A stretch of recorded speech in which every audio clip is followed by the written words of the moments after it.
Olá, muito bom dia para você. É um grande prazer estar com você nesta manhã de sábado, sábado diferente, sábado que antecede aí o dia mais importante da democracia brasileira, que é quando todos nós, cidadãos, vamos às urnas decidir o destino do Brasil. Amanhã, mais uma vez, os brasileiros voltam às urnas e nós vamos exercer o nosso direito de cidadão, o direito ao voto, garantido pela nossa Constituição. Uma das marcas dessa eleição foi a troca de acusações, violência, acirramento dos debates, mas principalmente foi uma disputa marcada pela intolerância. Depois de domingo, é necessária uma reflexão sobre os rumos do nosso país e o dever de cada um de nós do que nós estamos fazendo enquanto cidadão e qual que é a nossa missão diante de uma democracia que sai bem arranhada, né? E que ações vamos tomar para o bem comum dessa sociedade. Para debater sobre esse e outros assuntos, eu recebo aqui no programa Em Alta o coordenador da Frente de Evangélicos pelo Estado de Direito, pastor Ariovaldo Ramos, e o advogado especialista em direitos humanos, Lucas Moraes, que faz parte da Rede Liberdade. Sejam muito bem-vindos, gente. Grato. Bom, nós, na semana passada, essa temática ela é tão importante e eu achei tão importante trazer essa temática aqui para a discussão do Em Alta e para que a gente tivesse mais tempo de discuti-la, que a gente está dedicando 2 programas a isso, né? Na semana passada nós tivemos aqui com um pastor e um historiador discutindo a questão da intolerância religiosa que marca, né, esses debates todos em torno da eleição no Brasil e dessas definições todas do rumo que nosso país vai tomar. E hoje, de novo, a gente volta a esse tema, mas aí eu estou trazendo o Lucas aqui para a gente incluir a questão do direito humano, porque o direito à fé e a profissão de fé é um direito humano, né? Sim. E que está resguardado na nossa Constituição. Eu queria só começar o programa de hoje, para a gente vendo um VT, por falar em cidadania e voto, a gente preparou uma reportagem, essa reportagem já exibiu aqui no Sistema Difusor, eu queria trazer um pouquinho dela para a gente de novo, para a gente abrir aí as nossas reflexões. Voto direto e periódico, instituições independentes e com relações harmônicas entre si, características fundamentais da nossa democracia representativa. A cada Constituição é como se fosse fundado um novo Estado, uma nova ordem estabelecida. A Constituição de 1988, chamada de Carta Cidadã, reafirmou os direitos fundamentais a brasileiros e brasileiras e garantiu instrumentos de controle social. Declaro promulgada o documento da liberdade, da dignidade, da democracia, da justiça social do Brasil. Que Deus nos ajude que isto se cumpra. Lá no artigo 5º está escrito: todos são iguais perante a lei, sem distinção de qualquer natureza, garantindo-se aos brasileiros e aos estrangeiros residentes no país a inviolabilidade do direito à vida, à liberdade, à igualdade, à segurança e à propriedade. São os direitos fundamentais expressos na Carta Magna do país e na Constituição, que logo depois sofreu várias emendas, quase 200. Antes, o Código Civil, as leis civis era que determinava a vida dos cidadãos. E a Constituição passa a ter essa pujança, essa preponderância, garantindo direitos e impondo também os mecanismos para que a gente possa alcançar efetividade nestes direitos. Mas se esses direitos estão lá resguardados pelo princípio vital da nossa democracia, a Constituição, por que então vivemos cercados por tanta desigualdade? Imagens como esta, na região metropolitana de São Luís, são cada vez mais comuns. Um relatório da ONU aponta que o Maranhão é um dos estados brasileiros com maior quantitativo de pessoas vivendo na miséria, o que se agravou com a pandemia da Covid-19. Segundo o documento, cerca de 20% dos maranhenses viviam com menos de R$ 145 em 2019-2020. A maranhense Elizabeth, nascida na região dos Cocais, mãe de 9 filhos, marido desempregado, personagem das piores estatísticas, quer essa história diferente. Tá muito difícil, muito difícil. Nem eu trabalho, nem ele. Agora ele tava trabalhando, mas é que eu adoeci, aí ele tá em casa me ajudando, né? Como é que faz pra comer? Aí pra comer aqui os outros vêm me ajudam numa cesta, é assim. E o voto pode mudar isso? É no ato de votar no exercício livre de consciência diante da urna, que o eleitor refaz seu destino, fortalece as instituições e reconstrói a história. O voto é o único instrumento que pode fazer ressoar na realidade o direito à vida e à dignidade expressos claramente na Constituição.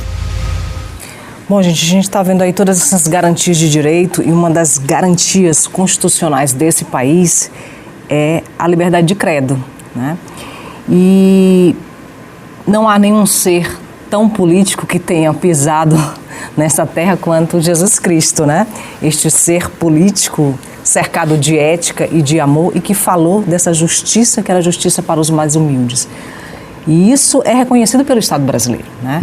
Mas a gente tem visto aí essa tempestade, né, de acusações e de violência e de incoerências dentro desse debate político e que tem cerceado esse direito, o direito ao voto, o direito livre de profissão de fé e o direito ao voto. Isso para mim é uma das questões mais graves, né, dessa eleição. O que fica disso, pastor Ariovaldo, Lucas? Porque a gente sabe que no domingo as urnas vão apresentar um presidente para a gente que vai, né, comandar os destinos do Brasil. Mas a gente sai bem arranhado dessa história toda, né? Quem quer começar a falar sobre isso? Estamos bastante arranhados. O governo que vai sair, se Deus quiser, vai voltar para casa, se Deus quiser, deixou marcas profundas ao fazer uma opção religiosa num país laico. E deixou marcas profundas e injustas. E fomentou a intolerância e o ódio. E houve da parte de líderes evangélicos, principalmente, eu vou falar dos evangélicos porque é o grupo ao qual eu pertenço, que esqueceram os nossos valores, esqueceram a nossa fé, esqueceram o nosso ensino, esqueceram o ensino do Cristo e amaram o poder. Amaram o poder, amaram o que o poder pode ajudar, socorrer ou corromper. E fomentaram a intolerância. Não só se juntaram ao Estado, que é proibido pela nossa Constituição. Quer dizer, isso tem que ficar claro. O país é um Estado laico. Não pode haver ingerência religiosa no Estado brasileiro. E vice-versa. Pois foi exatamente o contrário o que aconteceu. Tanto é que nós estamos aí repleto de escândalos que eu não sei como é que nós vamos tratar depois. Porque na segunda-feira a gente já vai começar a tratar do que sobrou. O que sobrou disso tudo? E agora? E agora? Os escândalos, os desvios, os dinheiros, as lavagens de dinheiro, as barras de ouro. Como é que vai ser isso agora? E os ataques a outras religiões? E os ataques homofóbicos? E os ataques contra, principalmente, a matriz africana? Como é que vai ficar isso? Então, nós estamos num caos. Olhando do ponto de vista evangélico, como evangélico, nós estamos num caos. Nunca a igreja evangélica esteve tão dividida. Nós nunca estivemos tão visceralmente divididos. Então, realmente, nós vamos ter um caminho longo pela frente, um caminho de recuperação do país, do tecido social brasileiro, e um caminho de recuperação da própria igreja evangélica. É um caminho longo, Eu espero que a gente consiga trilhá-lo. Depois eu queria, inclusive, aprofundar aqui e lhe perguntar, depois da fala do Lucas, a respeito disso, que é a parte que eu acho que lhe dói mais, né? A igreja hoje evangélica, a igreja doente, né? E como é que ela sai, né, dessa UTI. Eu acho que isso vai custar um tempo, né? E tem custado muita dor, eu sei, para aqueles que estão dentro da igreja, né? Lucas, a gente olha para tudo isso e parece que foi tão rápido esse caos acontecendo, parece que foi assim, veio como um tsunami, né? Mas na verdade não. A história mostra para a gente que isso foi sendo construído, né? E que a violação de direito, ela foi uma construção e que a construção desse movimento que hoje o país vive, metade, né? Uma coisa assim bem estranha aos nossos olhos e que também não é um movimento local de Brasil, mas é um movimento global, né? Ele já vem sendo construído há algum tempo e parece que a gente não atentou para isso, né? Exato. A questão é que tem um setor da política brasileira que faz parte da igreja evangélica e que eu percebo que não é representativo da totalidade da igreja evangélica, mas que compartilha, digamos assim, o público com as políticas públicas do Estado, né?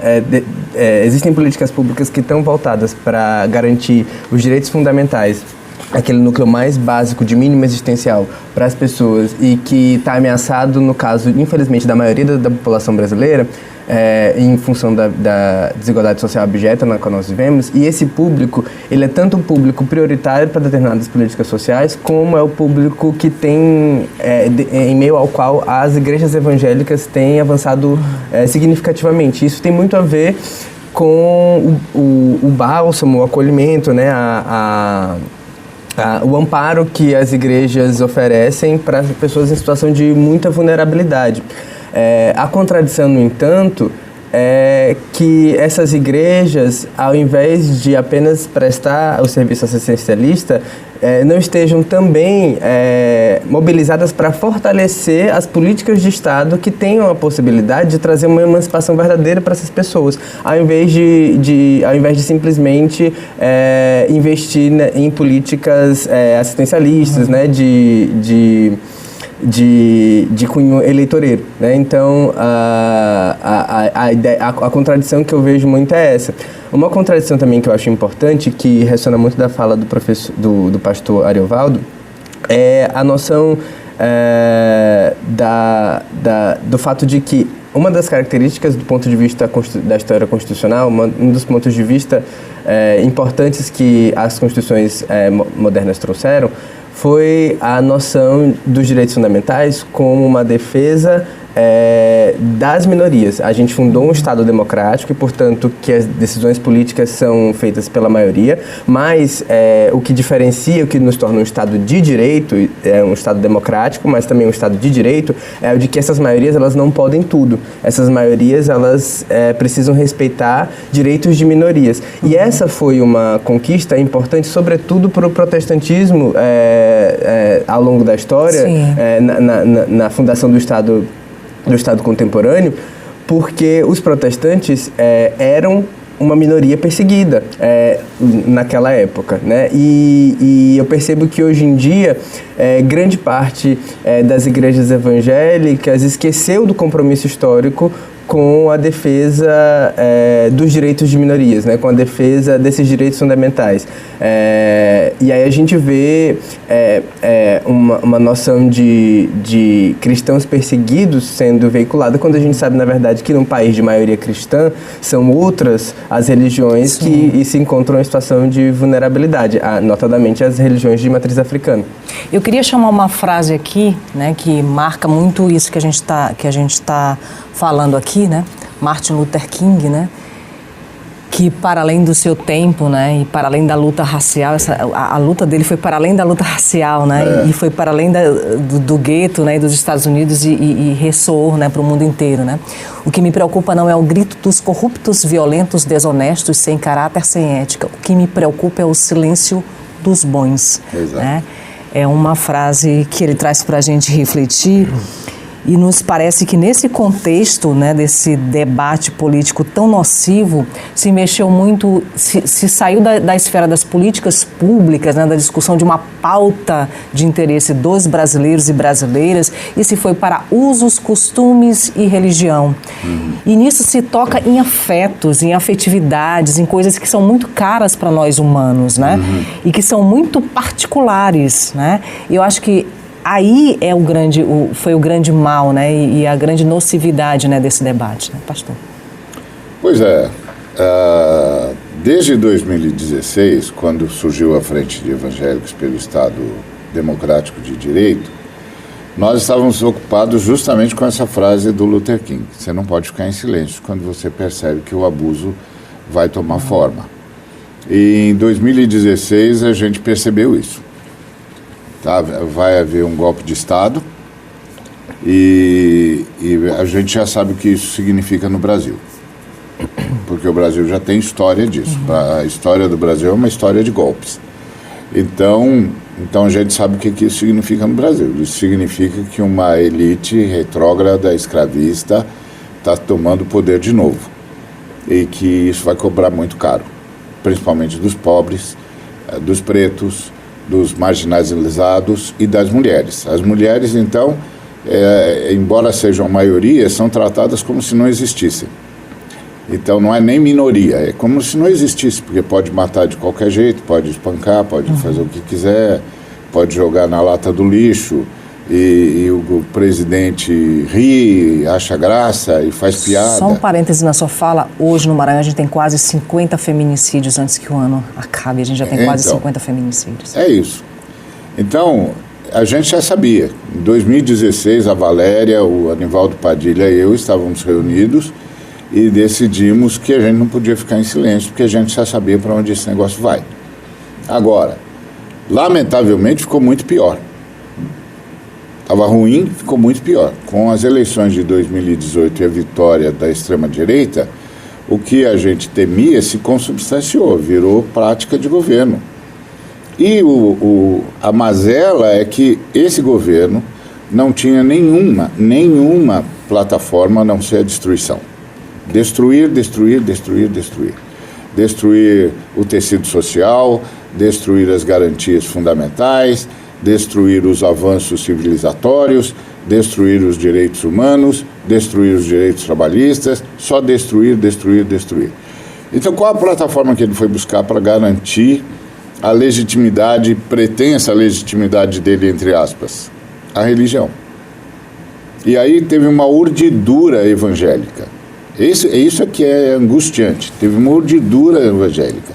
Primeiro, ele foi... participou de uma mentira que foi o batismo dele. Sim. Feito pelo Everaldo, que agora inclusive está preso. Uma violência para a nossa fé, porque o batismo para a nossa fé é sagrado.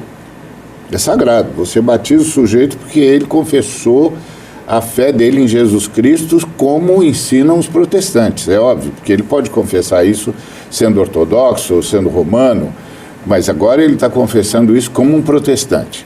Então, por isso ele está sendo batizado, porque ele está confessando a fé em Cristo segundo os protestantes. Então, nós o batizamos para que ele faça parte da igreja protestante.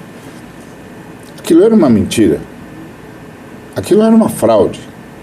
Aí começa a fraude e ele começa dizendo que é o sujeito que vai fazer o Estado brasileiro ser como os pastores querem. Isso é uma agressão. Isso é uma agressão ao Estado de Direito. Isso é uma agressão à democracia. Isso é uma agressão à Constituição. E nós temos de dizer, escuta, isso é uma agressão. Na linguagem evangélica, isso é pecado. E isso é gravíssimo. Por quê? Porque, como disse o Dr. Lucas, nós já fomos perseguidos. O Brasil é um Estado confessional.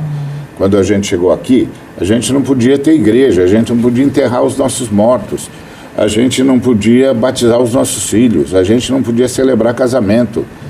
A gente era perseguido.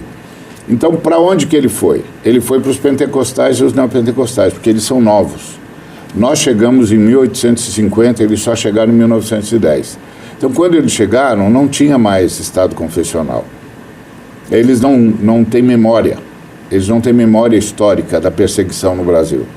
Então, ele escolhe o grupo que mais cresce, mas o que tem menos memória. O que tem menos memória da perseguição que nós sofremos. E que é extremamente suscetível à propaganda. Num país de 74% de analfabetos funcionais. Então, é uma escolha maquinada malignamente para aproveitar-se da boa-fé de muitos, em detrimento da minoria, de todas as minorias. Todas as minorias. O grupo LGBTQIA+, as mulheres, que não são maioria, mas são tratadas como se não existissem, as religiões de matriz africana, que são minoria absoluta. Então, em detrimento de todas as minorias e em favor da exploração que vai gerar e gerou fome, miséria e desemprego. E absoluta impossibilidade de reação. Porque não bastasse ter gerado fome, desemprego, ele simplesmente acabou com a estrutura educacional do país. Não tem futuro. Não tem futuro. As universidades estão sendo fechadas, os institutos federais estão sendo fechados, o dinheiro para as escolas está sendo minguado. É aquilo que é crucial, pesquisa, né? Não se pesquisa, acabou a ciência, não tem mais espaço para ciência no Brasil. Ou seja, ele destruiu o futuro da gente. Não bastasse já ter destruído isso quando fez a reforma da Previdência, que é um absurdo, que é uma violência. Então, nós nascemos para dar esse grito aí que o Luther King falou. Não fique em silêncio, porque se você ficar em silêncio, você é cúmplice. Você é cúmplice e você é conivente. Agora, isso está custando muito caro. Isso custou muito caro para a igreja evangélica se dividiu. Nós estamos visceralmente divididos. Nosso movimento representa aí entre 20% e 30% de evangélicos, e o restante está apoiando essa loucura. E isso se aliou a teologias, pretensas teologias, absolutamente complicadas, para dizer o mínimo. Por exemplo, a pregação da prosperidade, que vem para avalizar o capitalismo, que a fé cristã de verdade nunca avalizou. E é a batalha espiritual, que vem dizer onde é que o diabo está, que é um negócio muito grave, porque antes a gente entendia que a luta contra o diabo era uma luta na relação pessoal. Então, você encontrava um sujeito, ele estava com algum problema com malignidade ou coisa semelhante, aí a gente ia lá e ajudava o sujeito. Vamos ajudar você a vencer isso aqui. Agora, quando você começa a dizer que o diabo está nessa instituição, está nesse movimento, está nessa forma de organização, você começa a achar que para você destruir o diabo, você tem que destruir as pessoas. E as instituições. E as instituições. Quer dizer, aí é só dizer, o diabo está no STF. Pronto. Então tem de destruir o STF. Destrói o STF. Tem aquele vídeo grotesco da primeira-dama tentando exorcizar o Palácio do Planalto. Pois é. Que o diabo estava lá e que ela queria retirar ele de lá. Gente, a gente vai só para um rápido intervalo, a gente volta já falando sobre esse assunto e falando também sobre essa questão do silêncio dos inocentes, né, desses bons, né, que os bons, na verdade, são a minoria, né? Como é que a gente faz essa voz das minorias ressoar, né, e dar esse grito, né? E como que a gente faz com que essa minoria tome consciência do seu poder nesse processo, né? Vamos só para um rápido intervalo e a gente volta falando a respeito disso. De volta com o programa Em Alta, que recebe hoje aqui o coordenador da Frente de Evangélicos pelo Estado de Direito, pastor Ariovaldo Ramos, e advogado especialista em direitos humanos, Lucas Moraes, que é da Rede Liberdade. Bom, gente, a gente falava aí sobre o silêncio dos bons, Martin Luther King falando que o que preocupa ele é esse silêncio, o silêncio desse tecido social e que eu diria que é o tecido social que mais sofre, né? Parte desse tecido social que mais sofre. E os bons, em geral, são os bons onde há maior violação de direitos, né? São as pessoas do nosso... Estou no Maranhão, vou dar o exemplo do Maranhão, né? Que estão lá nos conflitos de terra, são as nossas comunidades tradicionais, são os quilombolas, são as comunidades afetadas pela base de Alcântara e que até hoje vivem, né, numa insegurança alimentar e que tiveram todos os seus credos desrespeitados, afastados de seus cemitérios, de suas crenças e de seu lar e do seu mar, porque hoje estão dentro de um continente e saíram dentro de um mar e mudaram completamente a vida e são invisíveis publicamente porque ninguém mais fala dessas populações, né? Então a gente está falando do silêncio dos bons que muitas vezes não sabem desse poder que tem, né, Lucas? Como que a gente faz para fazer com que os bons possam de fato fazer esse grito ressoar, né, diante desse caos que a gente viu aí que o pastor e esse movimento, né, identificou lá em 2016, né? Eu acho que a gente tem uma pergunta de uma geração, né? Essa, na verdade, né? A gente tem um problema tem múltiplas frentes, né? A gente... o avanço da ultradireita no Brasil está muito relacionado com o advento das redes sociais, né? E essa nova maneira de se comunicar que dá proporção instantânea e máxima à desinformação. E é muito difícil fazer frente a isso. A gente está vendo, por exemplo, nesse pleito eleitoral, o Tribunal Superior Eleitoral se desdobrar em milhões para tentar barrar fake news, fazer frente à desinformação, e a gente vê que as instituições simplesmente não dão conta, porque, e olha que eu como advogado, eu até louvo a atuação do TSE, porque tem sido muito rápida, muito eficaz, muito mais do que eu esperava. Só que a velocidade da desinformação e o tamanho da rede deles a velocidade da própria rede, né? É muito grande, é muito maior do que as instituições têm capacidade de atender. Então a gente precisa reformular inclusive as instituições e a legislação se a gente quiser lidar com isso de maneira mais eficaz. Porque o que acontece? Quando o barulho das redes é tomado pela desinformação, esse é um problema também para a liberdade desses grupos minoritários, para a liberdade dos bons. Na medida em que a desinformação, o combate à desinformação é um pressuposto da liberdade. Você só consegue ter liberdade para escolher, ter liberdade para se manifestar quando você tem acesso à verdade. Se o espaço está todo tomado de desinformação, a sua liberdade está comprometida também. Então, embora haja essa retórica de que o TSE está atuando para minar a liberdade de expressão da direita, etc., a verdade é que a desinformação que tem circulado, ela é o verdadeiro óbice para a liberdade de expressão, porque ela impede que as pessoas tenham conhecimento da verdade e, a partir do conhecimento da verdade, possam fazer uma escolha lúcida e racional. Não só uma escolha lúcida e racional na hora do voto, mas também na própria hora de se manifestar. As pessoas, muitas vezes, disseminam desinformação porque não têm conhecimento de qual é a verdade. Não sabem distinguir a notícia falsa da notícia verdadeira. Principalmente quando autoridades religiosas, principalmente quando referências pessoais para aquelas pessoas que elas têm a opinião em alta conta, quando essas próprias... Uma responsabilidade. A questão da idoneidade, né? E se revestem de idoneidade quando essas próprias pessoas são responsáveis pela disseminação de notícias falsas. Se eu sou pastorado do pastor tal e ele me envia uma notícia a respeito de uma suposta cidade descoberta no interior, dentro da Amazônia de milhões de anos atrás, se meu pastor está falando isso, por que eu vou duvidar da palavra do meu pastor?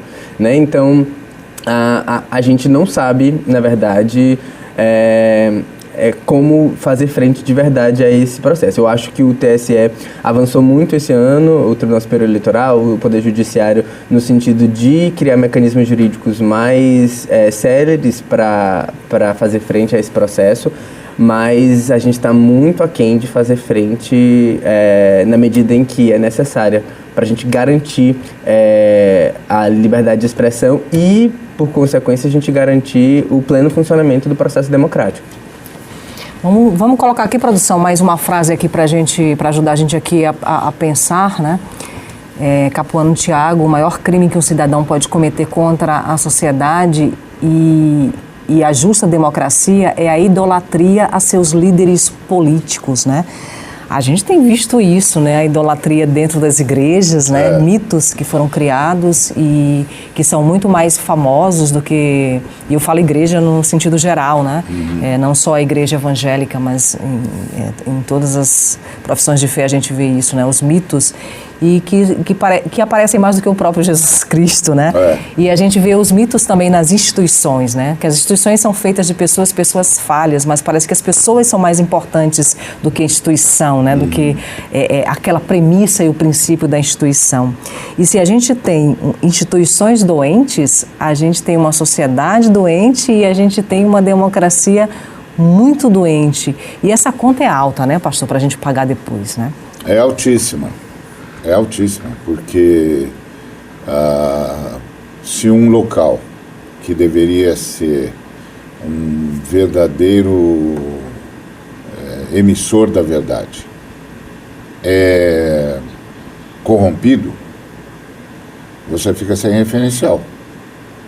Se a verdade, se a fonte da verdade agora é também fonte de mentira, o apóstolo Tiago já dizia isso. Ele dizia: não pode sair de uma mesma torneira água limpa e água suja. Tem alguma coisa errada aqui. Não é possível.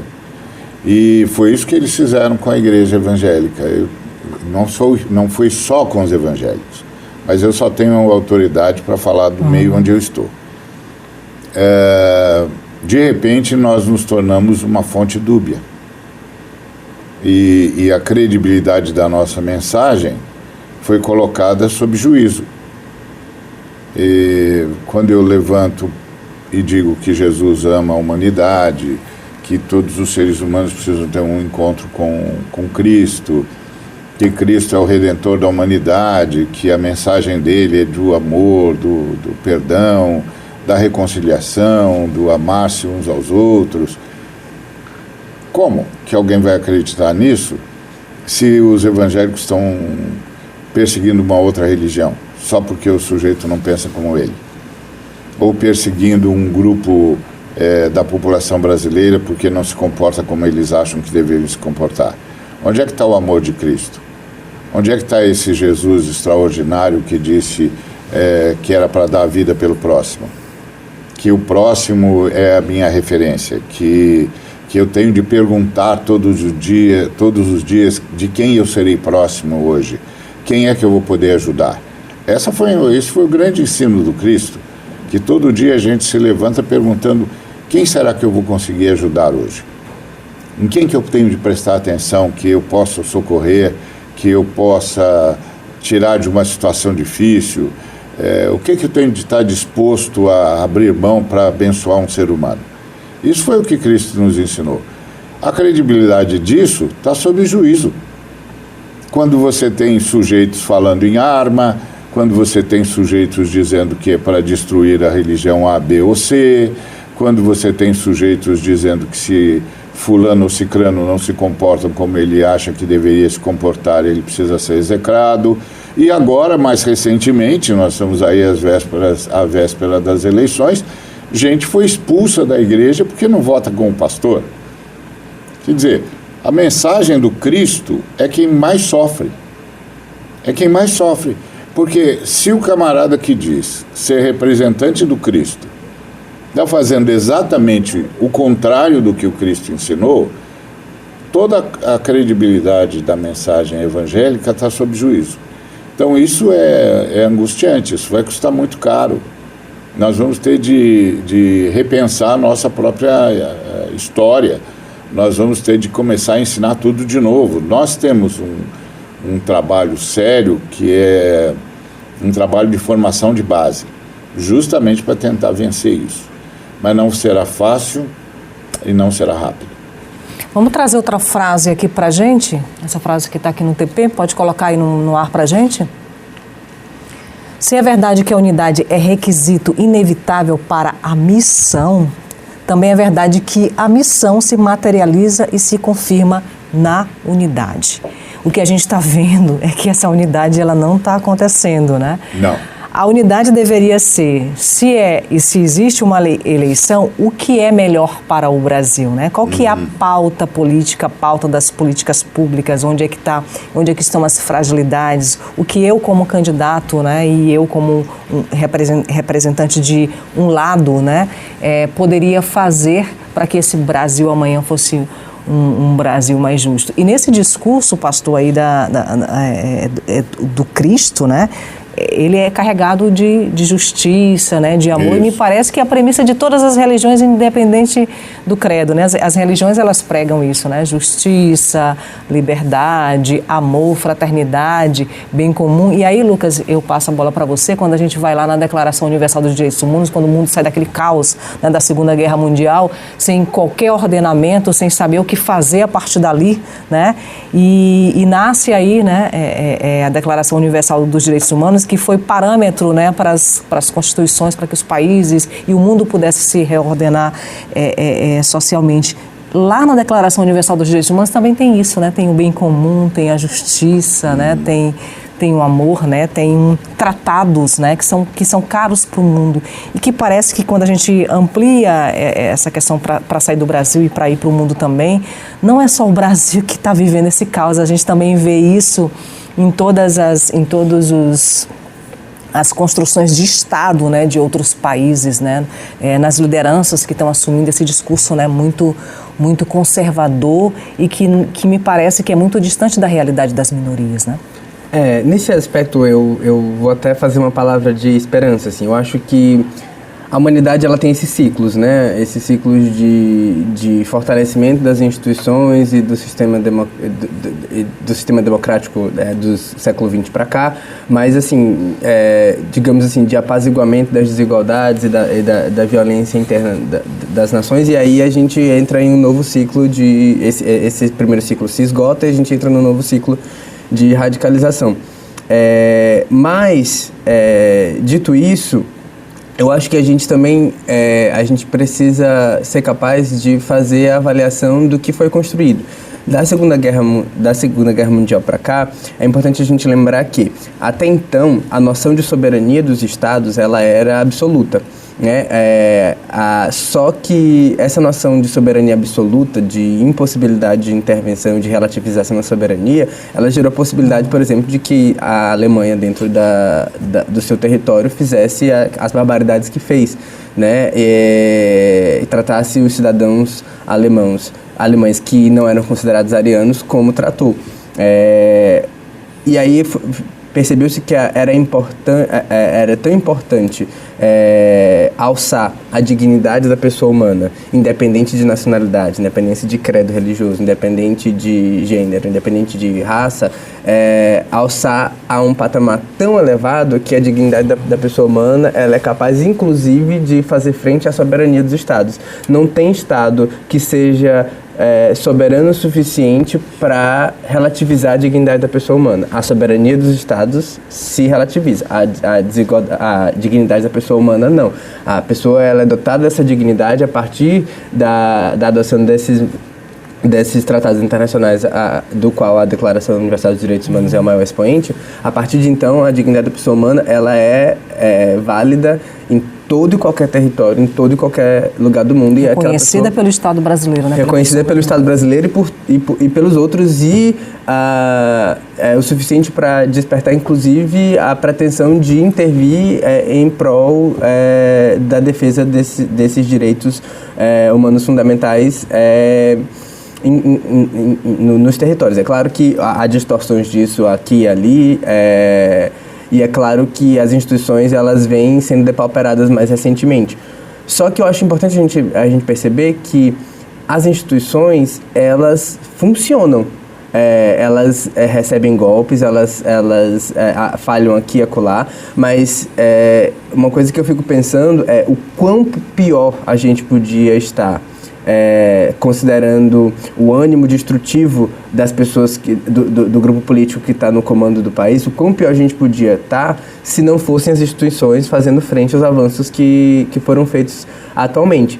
E aí, por isso que a decisão que a gente vai tomar nessas eleições é muito importante, porque as instituições também só conseguem aguentar até certo ponto, né? Depois de um certo ponto, vai se tornando cada vez mais difícil, né? E a gente teve uma eleição aí para o Legislativo, por exemplo, que vai tornar o Senado e a Câmara dos Deputados muito mais tendentes para essa ultradireita. Essa pauta mais conservadora. Uma pauta mais conservadora. Não conservadora. Quem dera que fosse conservadora. É uma pauta reacionária, destrutiva, né?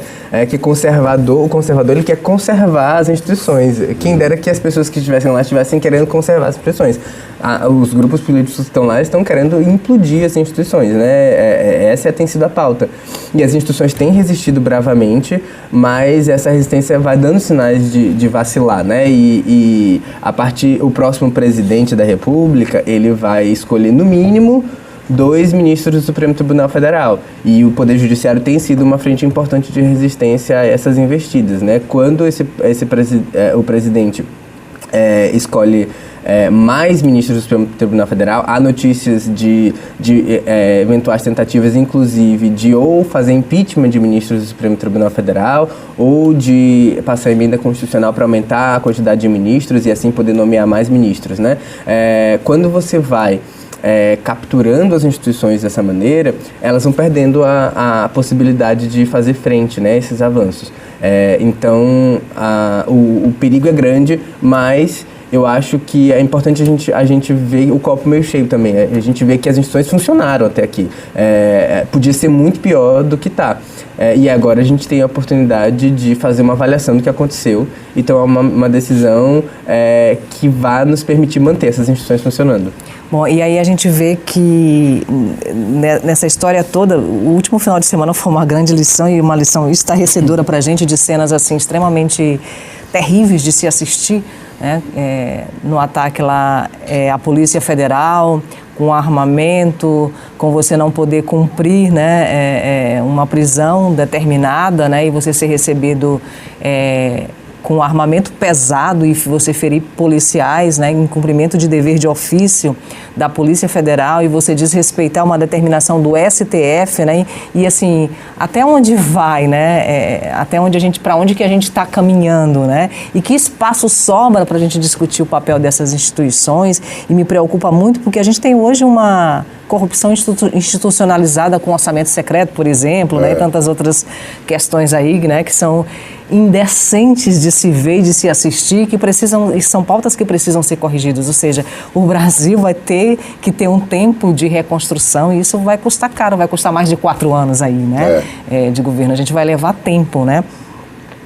E aí, pastor, quando a gente vem, o senhor que é muito conhecedor da missão integral, né, desse movimento, né, lindo que cerca aí a igreja evangélica, né, que é a missão do Cristo dos pés descalços, né? Quer dizer, essa missão que está para os mais humildes, para os mais pobres, que fala, né?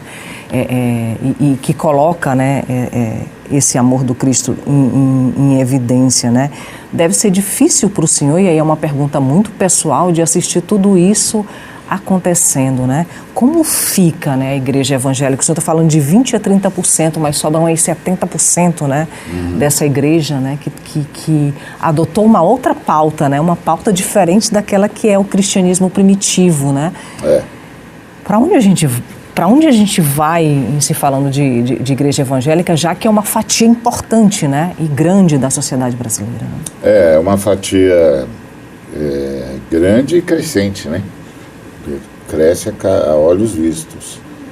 E, bom, isso que o René Padilha falou, o saudoso René Padilha, com quem eu tive o privilégio de conviver. Que é desse movimento de missão. Que é o pai da ideia, né? A unidade da gente foi quebrada.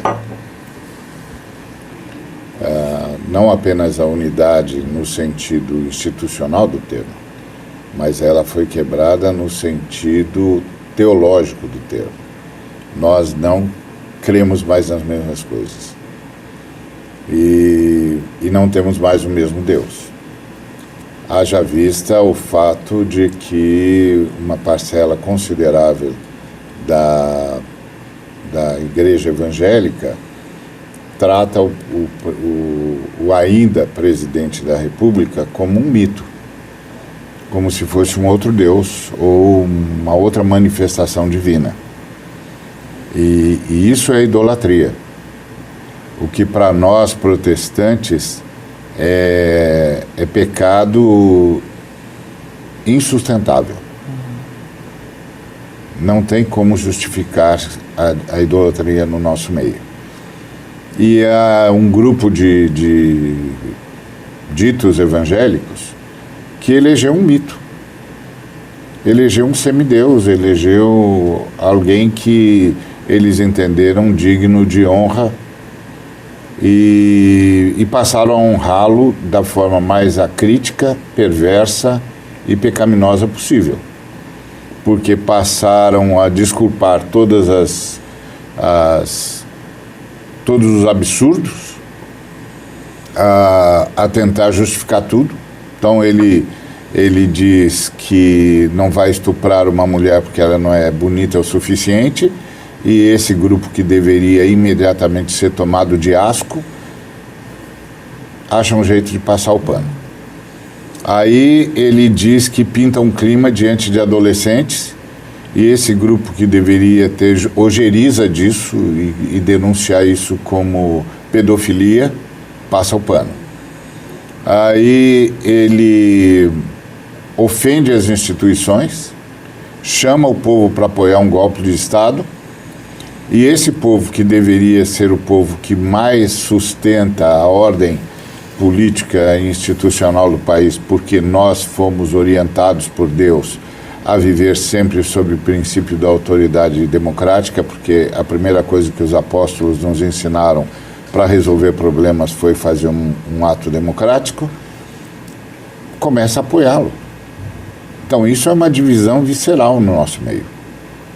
Acabou a unidade. Porque não é diferença de denominação. A diferença de denominação são ênfases teológicas. E elas são respeitadas. Elas são respeitadas, a gente transita muito bem com isso. Inclusive é o espanto diante do mistério, então uns compreendem isso, outros compreendem aquilo, e a gente convive muito bem. Agora, quando você tem um outro Deus dentro do arraial protestante, você tem uma idolatria, você tem uma divisão visceral. E foi isso que aconteceu, a unidade foi embora. Porque um grupo nosso elegeu um outro Deus que rivaliza com Jesus Cristo. A gente já tinha um problema sério enfrentando o amor ao dinheiro. Onde a gente dizia, o amor ao dinheiro é a raiz de todos os males, disse o apóstolo Paulo. Então não pode amar o dinheiro, porque senão você não reparte, senão você não busca a justiça, senão você não distribui a renda, senão você provoca pobrezas, o empobrecimento. Então não pode amar o dinheiro tem de ser usado para o bem de todo mundo. E agora a gente, além de ter esse risco, que é o amor ao dinheiro, que empalidece a mensagem do Cristo, agora a gente tem um personagem rivalizando-se com o próprio Cristo. Isso é insustentável. Então, nós estamos numa situação muito complicada mesmo. Pós-eleição, em ganhando as eleições a democracia, porque se a democracia não ganhar as eleições, é como o Dr. Lucas disse, nós vamos ver as instituições desvanecerem. E vamos ver elas serem totalmente aparelhadas. Não aguento. E se elas forem totalmente aparelhadas, acabou o Estado de Direito. Aí é a ditadura mal disfarçada. E a gente tem de lembrar que a gente vive num país que tem a arte de disfarçar o golpe. O sujeito dá um golpe de Estado e faz todo mundo pensar que ainda é uma democracia. Então, é assustador o que nos aguarda se a democracia não sair triunfante dessas eleições. É assustador. A gente vai para um rápido intervalo, volta já. A gente vai ter pouco tempo depois e eu vou pedir para vocês fazerem suas considerações finais agora depois do intervalo. Voltamos com o programa Em Alta. A gente discute aqui política, eleição, direitos humanos e religião, profissão de fé como um direito, né? Vamos chamar aqui uma frase. Não poderia fazer esse programa sem chamar uma frase do Papa Francisco. Aliás, assisti o filme Dois Papas, não sei se vocês tiveram a oportunidade de assistir, né? Sim. Filme lindo de se ver, né? Digamos sem medo, queremos uma mudança real, uma mudança de estruturas. Este sistema já não se aguenta. Os camponeses, trabalhadores, as comunidades e os povos tampouco o aguentam. Tampouco o aguenta a terra, a irmã mãe terra, como dizia São Francisco, Papa Francisco, né? É bem isso que está na fala de vocês aí, né? Do que a gente está refletindo, né? Não se aguenta mais e há um limite para tudo. A gente está caminhando aí para o final do programa, já no último bloco temos pouco tempo, mas assim... Como que nasce esse fenômeno, gente, em que metade ou quase metade da população brasileira crê em algo tão destrutivo das instituições, das relações, das nossas afetividades, daquilo que nos custou tão caro construir, né, que uma geração lá atrás construiu, que foi esse processo democrático que nos deu a oportunidade de livremente e as urnas, algo que foi tão caro para a humanidade, né? Algo tão caro que custou a vida do Cristo, né? Para dizer lá atrás, né? Dou minha vida por vocês para que vocês aprendam de amor, né? Por que a gente não reflete sobre o espinho que está na nossa carne, aquilo que nos tem, né? Que a nossa humanidade nos faz ter, que é os nossos espinhos, mas refletir sobre esses espinhos e por que parte dessa sociedade não tem refletido sobre isso? E me parece que não está em jogo, é certo isso, não está em jogo 2 candidaturas, né? Mas está em jogo, né, a sociedade brasileira e a essência dessa sociedade brasileira. Isso vai para além das instituições, vai para além de 2 candidaturas, vai para além de um projeto político, né? E vai para além da ideologia de uma igreja, né? É muito mais caro, tem sido muito mais caro para a gente isso. Eu queria deixar essa última reflexão aí para vocês e trazendo o Papa Francisco, que fala disso, né? Chamando a atenção de que ninguém aguenta mais, o meio ambiente não aguenta mais, os povos não aguentam mais, né? Nós não aguentamos mais, né? Eu penso que, embora seja advogado, eu penso que a solução, o caminho pela frente, o direito tem um papel muito pequeno a cumprir. Eu acho que o direito está na retaguarda, eu acho que é muito no sentido de resguardar as instituições que a gente tem que atuar nesse campo jurídico. Mas eu acho que a gente tem um problema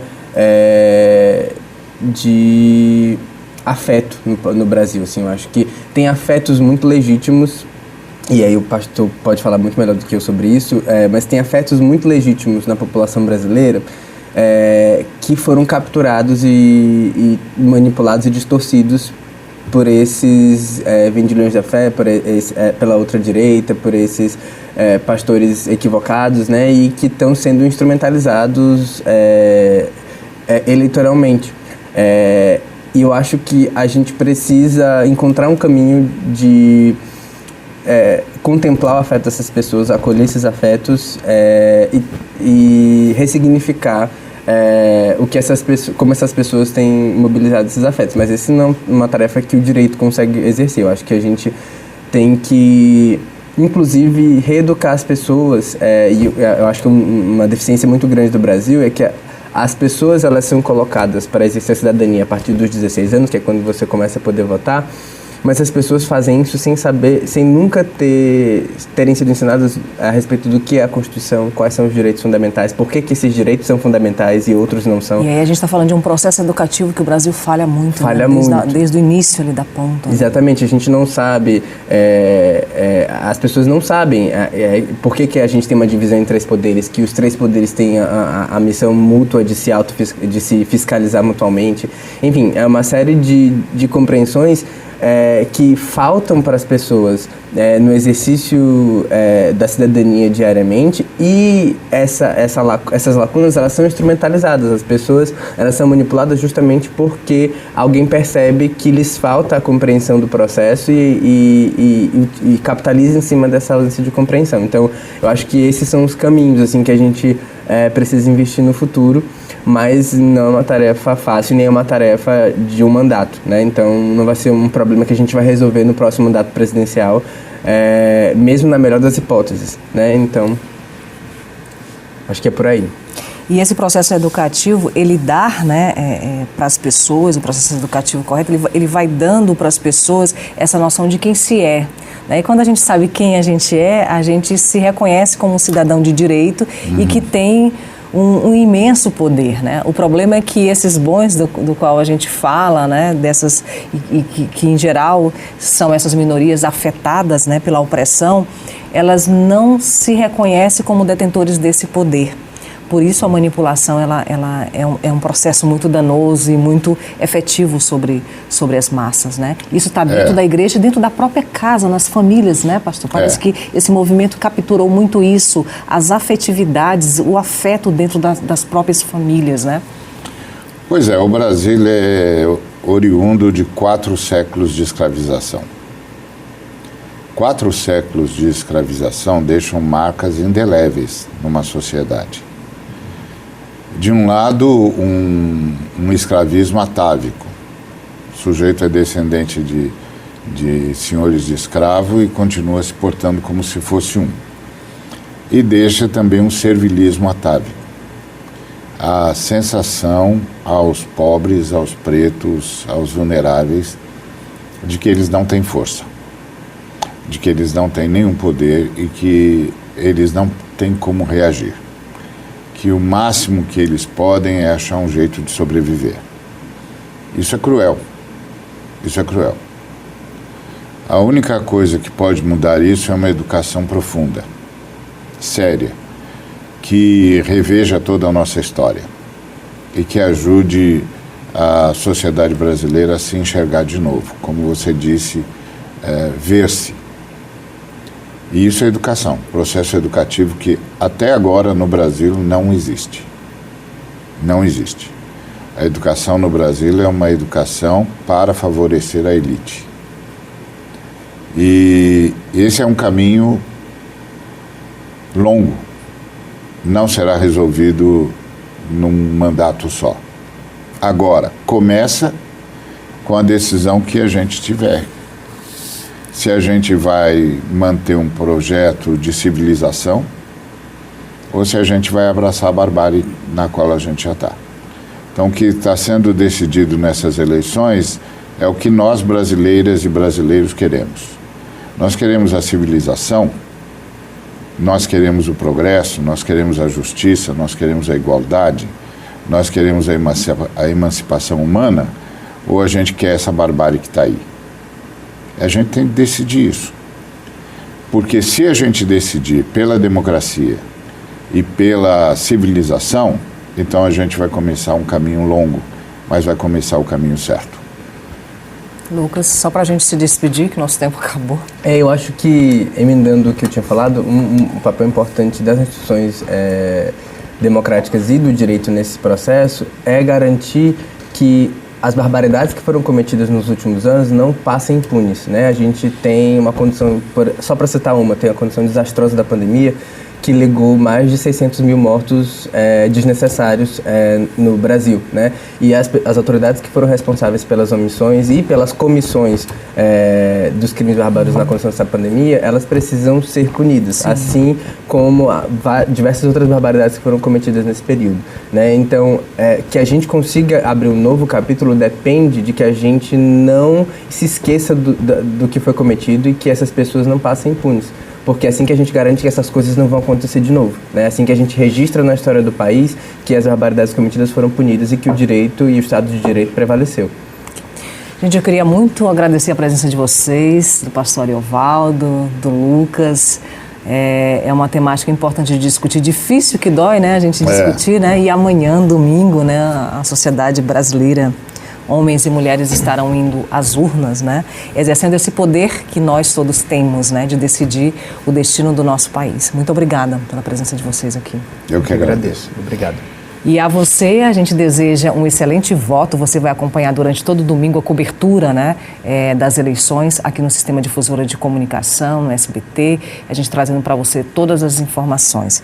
E o recado que o Em Alta deixa para você é que exerça esse direito com total liberdade.